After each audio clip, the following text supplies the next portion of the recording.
In this video, we are going to talk about the different types of risks to consider, as well as the strategies to be adopted as a result within the context of asset management.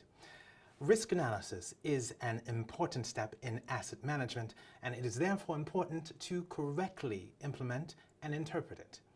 So first, we will look at what the different types of risks are, and then the different strategies that can be adopted. So let us first look at the different types of risks that need to be considered for an asset risk analysis.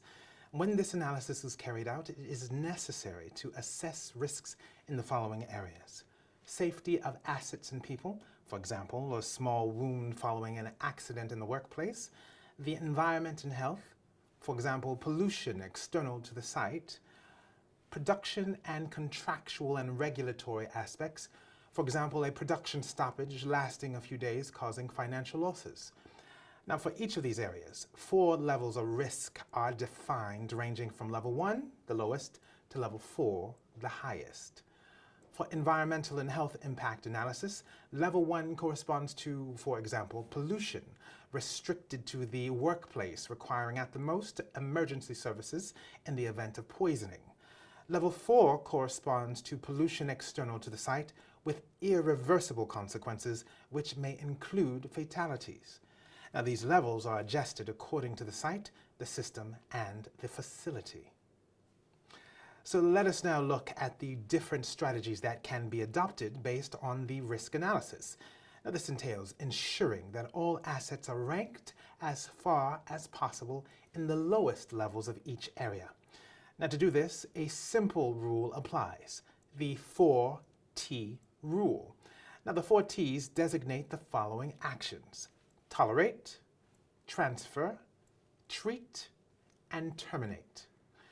Now, depending upon where the asset is positioned after a risk analysis, one of these 4 actions will be implemented. Tolerating covers assets that do not present any particular risk and for which the probability of failure is low. Now, the type of risk control will be detection. Transfer applies to assets that have a high risk, but for which the probability of failure is low. Now, this particularly concerns external events in which we have little control, such as fires or flood damage. Now, it will therefore be necessary to consult external companies, such as insurance firms. Now, the prevailing type of control will be directive. Treating applies to assets that have a low risk, but for which the probability of failure is high.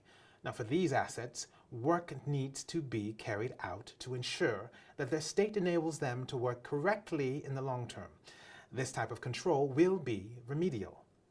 And lastly, terminating corresponds to critical assets presenting a high risk and a high probability of failure.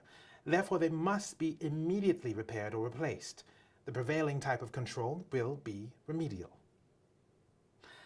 Let us summarize what we have seen together. Now, in the context of asset management, risk analysis is important. It applies to 3 main areas: the safety of assets and people, the environment and health, production and contractual and regulatory aspects. 4 levels of risk are determined, ranging from the lowest to the highest. Now, this risk analysis is used to guide us in choosing the most suitable management strategies to be adopted, for example, by following the 4T rule.